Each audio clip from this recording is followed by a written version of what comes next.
Presenting an unusual story of love and mystery on Front Page Detective. Starring Mr. Edmund Lowe as the famed newspaper columnist and amateur detective David Chase. And now for another thrilling adventure as we accompany David Chase and watch him match wits with those who would take the law in their own hands.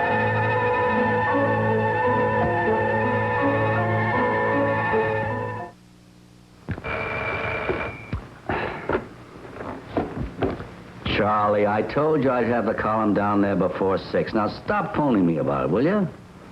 Mr. Chase? Hello? Is this Mr. Chase? Yeah, that's right. Who's this? Mr. Chase, don't you dare print that picture, don't you dare. Wait a minute. What is this? What's it all about? That picture of Lydia Campbell, you got no right to use it. Who is this? Will you stop jabbering and try to make some sense? Never mind about me. Just don't you print it. Something terrible is liable to happen. Hello? Hello? Well, they meet all kinds over the telephone.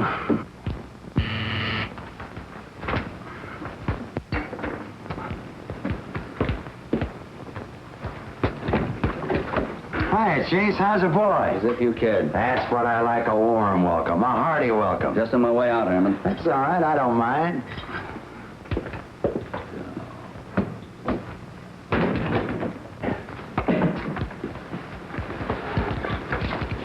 Here, this do you any good? Oh, thanks, Chase. I got one of my own. Here. Take a look at that. How about that, huh? Break the bank on the punch board? Oh, well, I never could make enough on the newspaper. It's all different now. Mm-hmm. Artistic shots of the home and kiddies. You know, graduation poses, candid photos, family groups. That's my line now. Come on, get to the point. Well, when I close my studio for the day, I make like a busman on a holiday. I do what comes naturally. I go out hunting for business. So last Sunday night, I'm at a roadhouse. Oh, you got a picture. That's it, huh? Well, there's a couple kind of cozy behind a potted palm, dancing on a dime. You know what I mean? Kind of lovey-dovey. Are they? Oh, and I'm not so greedy. You know, news is news, ain't it? Now, the man, I'm not too sure about him. But the girl. What's the girl's name? Camberly. Well, don't it register? Camberly, like in the social register. Like in stocks and bonds. Like in that big old antique mausoleum on Fifth Avenue. Now I'm beginning to understand why you've honored me with this visit. Mm-hmm. Well, I told you this was news. First name's Lydia. Lydia Campbell. Oh, yes, I remember. I ran an item in my column when her husband died. She's going to marry her brother-in-law, John Camberly. Only he's not the guy behind the potted palm. So I says to myself, I thought he ran away as my old friend Chase. Why, he'd pay a hand. I ought to bash your brains out, but you haven't got any. Well, what's the matter?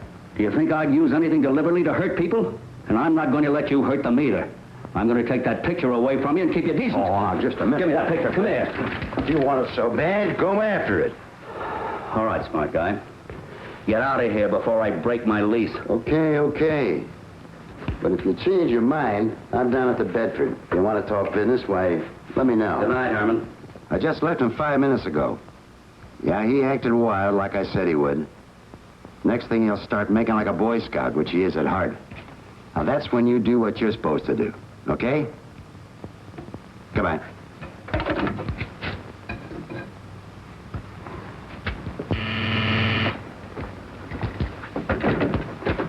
I brought you cigarettes, Mr. Chase. Oh, thanks, Harvey. Fast service, huh? Oh, sorry.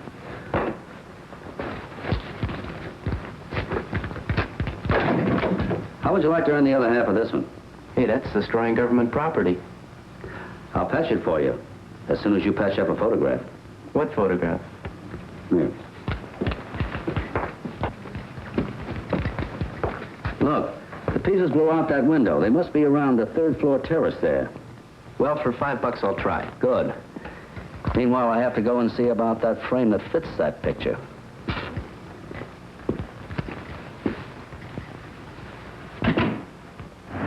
Ordinarily, I'd have forgotten the whole thing, figuring a two-bit chiseler like Herman wouldn't overstep the legal bounds too much just for a few dollars. But that hysterical woman's call earlier made me feel I had to warn Lydia Camberly. Why, did you wish to see Lydia, young man? Where do you know her from? Well, to tell you the truth, I don't know her, but Then get out! But, Mr. Camberly, Lydia is from the Middle West. A dreadful place. She has no friends here. I know that. And I can assure you she doesn't wish to make any. Good day, sir. Now, just a moment. I wanted to... Young man, when I ask a person to get out of my house... Father, for heaven's sakes, what's all the noise about? There's no noise, John, but I'm an old man. Will you please persuade this person to go? Hello there. I didn't make much of an impression, did I? Oh, don't mind the old boy.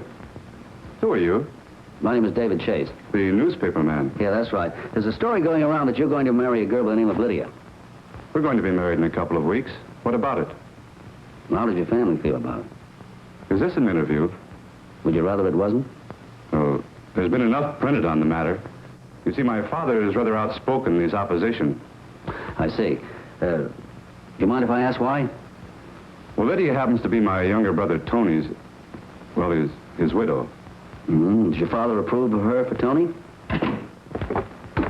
Where is everybody? What's holding you up, John? We're breaking up in there in an hour or two. This is David Chase, my cousin Melvin. All right, now you get on into the meeting there. They're voting on that new stock issue. Chase, huh? It's a pleasure, it's a pleasure. Thank you, Mr. Campbell. Thank you. I'm sorry. Now, I wish I had time to talk, but you know how it is. Cigar? No, thanks. John isn't any good at picking horses either. Now, listen. Don't print anything at all, and you'll be taken care of. Maybe we better talk. No need to. Tell you the Lydia business in one word. What's the word? Cheap. Whole thing will blow over in a few days. Cheap girl, that's all. Then you can afford to buy her off, huh? Now, look, Chase, give me a ring at my office in a couple of days. I'll give you the whole story then.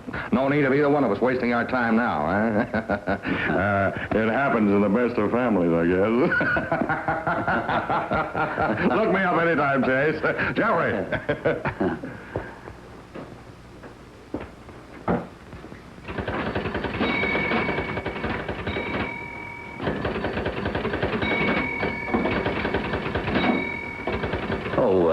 Thanks, Heathcliff. I'll go quietly. This way, please, sir.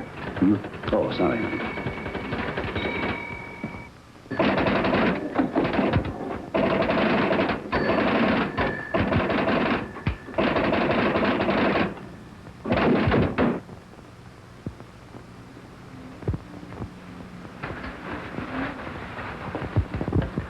Who are you? What do you want? Hello? Don't shoot. I'm not a peeping Tom. Oh, of course not. You're the new gardener and you've lost your shovel. Well, if I am, I'm working on your grave, not mine. What? You're Lydia Campbell, aren't you? My name is Chase, David Chase. Well, distinguished journalist, no less. What do you mean, my grave? What do you want? I came here to be noble, to warn you that somebody's going to try to blackmail you.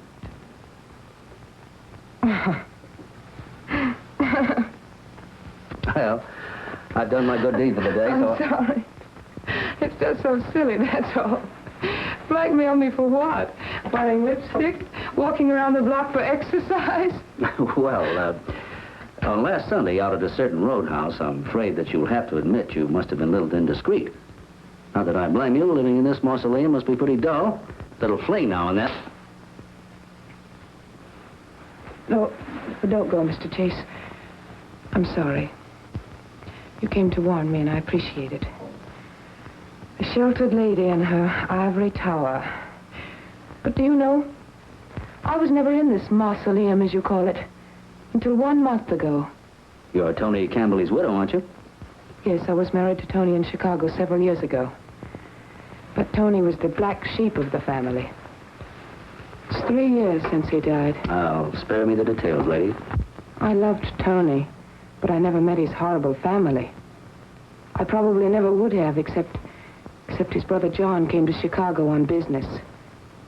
He was so nice to me, so thoughtful. And there wasn't any picture in any roadhouse. Don't you understand? Because I haven't been in any roadhouse. I didn't say anything about a picture, did I? A woman did. On the telephone this afternoon. A woman. Small world department. Mm-hmm. Do you mean she called you too? But she didn't say anything. She only warned me that I'd better watch out. There'd be trouble about a picture. But there isn't any picture. I don't know what it's all about. Mm-hmm. Tell me more about Tony and the rest of his family. Tony was pretty hopeless, I guess. He drank. He died that way. He wasn't half the man John is. Only now when I'm trying to salvage part of my life with a wonderful man, no one seems to approve. His father, cousin Melvin, the family lawyers. Oh, no, John, you mustn't ruin your life. So they blamed you for Tony's death, huh? Oh, you understate, Mr. Chase. Because, you see, I murdered Tony. Oh, yes. Yes, indeed. I poured him full of drinks and pushed his car over a cliff. Of course, the police could never find out about it. Oh, no, I was much too clever for that. Now, Mrs. Campbell, you better... Well, the motive was there, wasn't it? Their precious money. Tony's trust fund. Because I'm the little nobody who pushed through the palace grounds by marrying the black sheep. Once I'm over the high Camberley wall, I've got to get rid of the little one and go after the big one. John, no less. The white hope of the family. No. Here. Come on, now, take it easy. It's all right.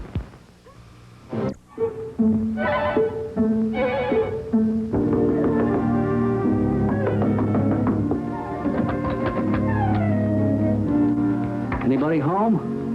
Well, this is a great place. Don't lock their door. They don't even pay their light bill. I'm scared. Of Herman? He's about as dangerous as a mouse. How do we know he doesn't work for somebody else, a gangster? Ouch! Mr. Chase!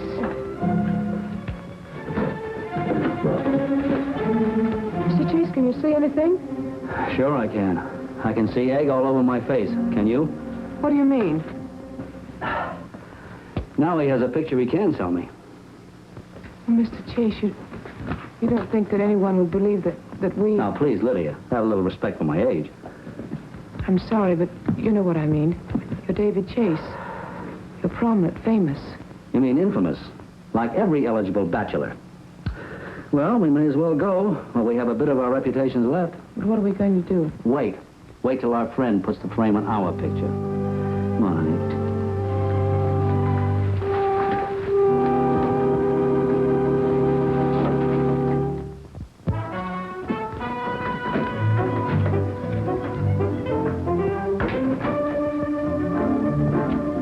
Hi, Mr. Chase. You got the other half of the fin? Good boy, Harvey. Let me see. Are you sure those are the pieces you found? Sure, I'm sure. Took me an hour to find it, too. That lower left corner piece was the big problem. See, it floated into Rosemary Stebbins' bedroom window, and she started screaming when I came in after it. What a sucker. There wasn't any picture in the first place. David Chase, alias Sir Galahad. Hey, it's gonna cost you 10. I'll put those pieces together myself. Here you are. Good night, boy.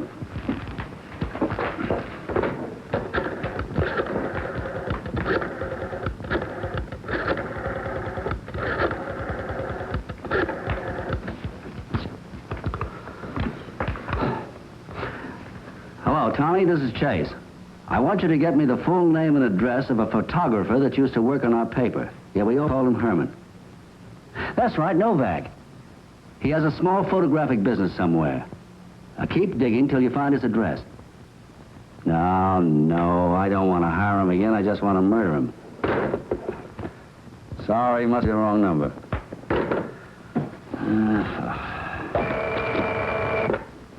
Hello? Tommy? No luck.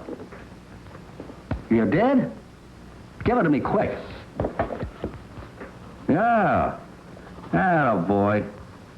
Fine. Thanks. Bye-bye.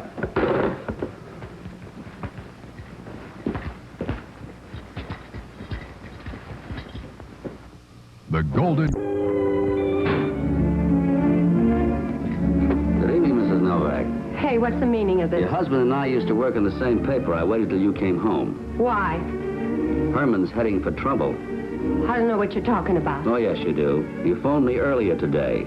You also phoned Lydia Campbell. I recognized your voice. I'd ask you to sit down, only I'm afraid the place is in the... No, never mind that. Why did you call me? What's this stuff about the picture? You got no right to ask so many questions. Maybe I just didn't want you to get in any trouble, or maybe her either. Miss Herman who's in trouble. No, he's not. I've been looking for him all over. In some bars and pool halls he goes. Someone hired Herman to take a picture of Lydia Camberley. Who hired him? I don't know, Mr. Chase. I don't know anything. Herman talked big about some picture and making some money, and I thought it was something you were going to print, and if I warned everybody, and if you didn't print it... I understand. You're just a little bit mixed up, that's all. He phoned me where I worked, and he said he just developed a picture, and he was drinking, and he said he was going to get some money, and we were going to be rich. Only I'm afraid. I don't want to be rich that way. Now, take it easy. Take it easy. Where does he develop his pictures? In the kitchen sink, he uses a closet in there for his dark room. Is that the kitchen room? Yes.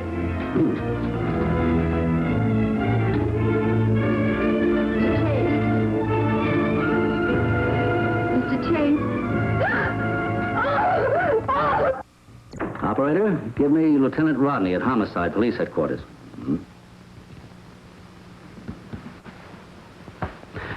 Hello, this is David Chase speaking. Tell Lieutenant Rodney that I'm over at J.B. Campbell's place and tell him to get over here as quick as he can. What are you doing? Never mind, he'll understand. Take it easy, Lydia. The rest of them called you plenty of names, didn't they? But I told you John was a man. I told you he'd stand up for me. You know, I didn't understand what this was all about until I just proved it to myself in there. What's that? I couldn't understand why I was picked as a patsy in this attempted blackmail frame-up. Now I realize I wasn't just tapped for the picture. They wanted somebody who could get sore also, like I did. Who would come up here and tell them all off. Explain how cheap and obvious that attempt was. Who is they, Mr. Chase? Oh, yeah, I guess they is the wrong word, isn't it? I suppose it had to be obvious, didn't it? So the timid little Johnny could see right through it. Remember what I said when they hung those insulting names on you? No. I didn't say anything.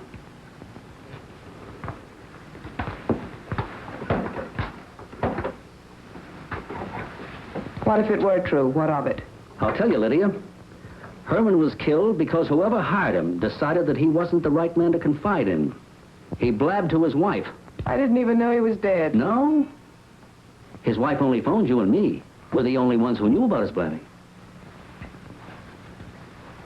And besides, Herman died of a gunshot wound. What of it? Who else besides yourself benefits from all this? Everything's going according to plan. And who wins? You. The little girl I was sorry for. Stop talking. Oh, come off it. The Camberley tribe is a closed clan. They've been holding conferences here for the last 3 days and nights. Not one of them left those meetings except for meals. And the time Melvin came in looking for you. Now, where's your alibi? Please, stop it. We drove down to the Bedford Arms together. You did all the driving and you didn't get lost. But according to the telephone book, there are 10 Bedfords. Uptown, downtown, the Bedford Annex. Now, just how did you know which one Herman was waiting in? Unless all this was prearranged. You think I'm afraid to shoot, don't you, Mr. Chase? I don't think you're afraid of anything. Any girl who could put on an act like you. And such a new approach. Calling yourself names. I'm calling you names. Boy Scout. There's a door to the garden. Go on. Get out. Tell me something. Did you really kill that first husband of yours, too? Not that it makes any Go difference. on, hurry up. Get out.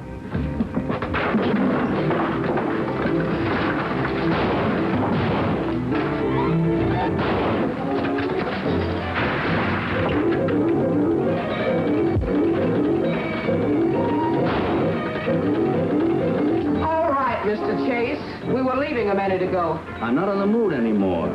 Don't waste your trigger finger, Lydia. You're out of bullets. That gun only holds 6 bullets, and you fired 2 into Herman's body. You better let me have that gun, Lydia. That's it.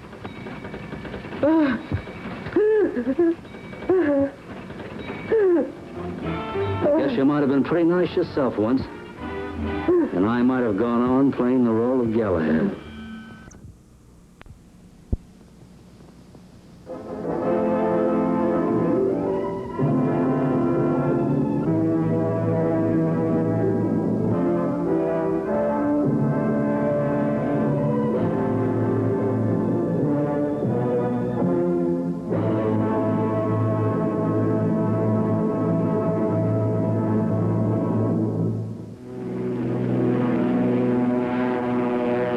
clear blue of the western sky, come